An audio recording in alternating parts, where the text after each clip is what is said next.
Of the 6 matches Pakistan played in the Asia Cup 2022, Pakistan lost 3. And of the 3 they won.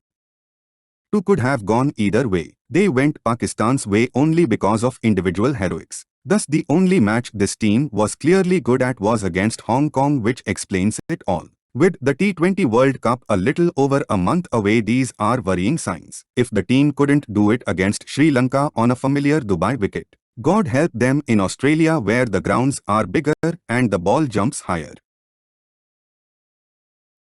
Babar Azam and Babar-RIZWAN have scored over 60% of Pakistan's runs in all T20 internationals since the start of last year's T20 World Cup and have been over the last 2 years a wildly prolific pair. But like in the semi-final loss at the T20 World Cup last year, the Asia Cup has made it clear there is merit in trying to break them up. Rizwan top scored at the Asia Cup, but he struck at just 117.57. There is a growing chorus over how his approach might not be the most optimal for Pakistan. Where middling targets haven't been that much of a problem, their World Cup game against India last year being a prime example, bigger targets have magnified their issue with strike rates. In the Asia Cup final, for example, Rizwan played 22 deliveries in the power play while striking at 72.72 in a chase of 170. Iftikhar Ahmed's 31-ball 32 sucked the air out of that chase as well, and by the time Rizwan was dismissed for a 49-ball 55, the pair had left Pakistan with a few too many to get 61 of 23. For a pair, their run rate is the second lowest among all full members of ICC, behind Danushka Gunatilakar and Pathum Nissanka. In 13 games they have scored 401 runs at a strike rate of 122.27. On the face of it, it's not too bad, but it has invariably put a lot of pressure on the middle order. Given Pakistan play 7 T20 internationals at home against England and a tri-series with New Zealand and Bangladesh in New Zealand in the lead-up to the T20 World Cup, they could have changed the opening pair. One of the moves could have been for Fakhar Zaman to open the batting and one of Rizwan or Babar drop down the order. I think they should separate Babar and Rizwan. Mickey Arthur, Pakistan's former coach, said in an interview, Fakhar hits the ball in different areas. It frustrates the bowlers a little bit. So spread Babar and Rizwan and you put Fakhar Zaman back at the top. But Fakhar Zaman has been relegated to the travelling reserves and may not play in the ICC World Cup 2022 at all. Though uncapped in T20 internationals, Shan Masood, the tall left-handed opener, has amassed 1,257 runs in the format in 2022, striking at 136.68. However, in the ongoing National T20 Cup, he is batting in the middle order. But like Rizwan and Babar, Shan Masood is primarily an anchor. So the slow run rate in the power play with this trio will again haunt Pakistan.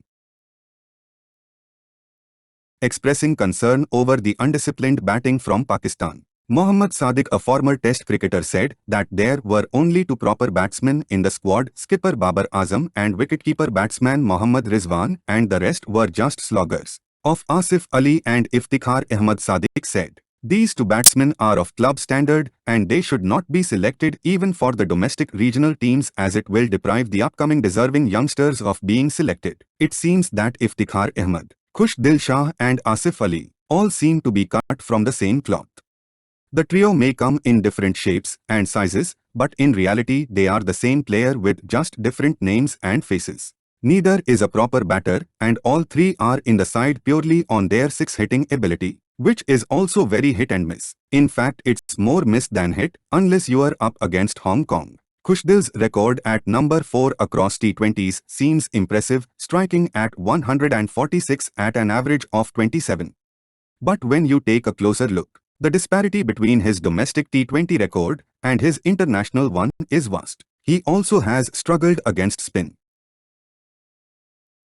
Add to them all-rounders Shadab Khan and Mohammad Nawaz, who are decent batters but again not specialists, and this Pakistan side's composition becomes 3 true batters followed by a series of jacks of all trade, masters of none. Mind you, of the 3 true batters, 2 are out of form, so it was basically Rizwan alone versus Asia during this tournament. Pakistan has a huge problem arising from the middle order's lack of success against spin bowling. Versus Afghanistan, Pakistan's move to promote Shahdab Khan to number 5 with good effect was largely to shield Asif Ali and Khush Dil Shah from Rashid Khan and Mohammad Nabi. In the Super Force game against India, Ravi Bishnoi kept them quiet in the death overs. And if it wasn't for Asif's reprieve, after toppaging a slog of Chahal, who knows how that game could have turned out. Such luck may not come their way all the time. To strengthen the middle order, the board has included Haider Ali and Amir Jamal. Having travelled with the national team, however, Ali hasn't featured in any T20 internationals since December last year. He has also missed out on any form of game time in the shortest format since March. Jamal, a 19-year-old, is an all-rounder who has impressed the selectors with his form in the T20 National Cup. Pakistan don't have problems with their all-rounders, with Shahdab and Mohammad Nawaz's certainties. But in the pace department, they are anxiously waiting on Shaheen Shah Afridi's recovery from a knee injury. The nature and extent of that injury has only become clearer over time, and Afridi has now missed the Asia Cup and will sit out the 7 T20 internationals against England as he undergoes treatment. If he returns for the ICC World Cup, Pakistan have a gun-pace attack with Afridi, Naseem Shah and Haris Rauf. If Afridi misses out, Pakistan will be banking on Mohammad Hasnain or Mohammad Wasim Jr. Hasnain played 4 matches in Asia Cup 2022 and took 4 wickets with an economy rate of 8.93. Wasim played his last T20 international in April against Australia and took 2 wickets for 30 runs with an economy rate of 7.50, which is why drawing a balance between results and providing players opportunities against England will become all the more crucial.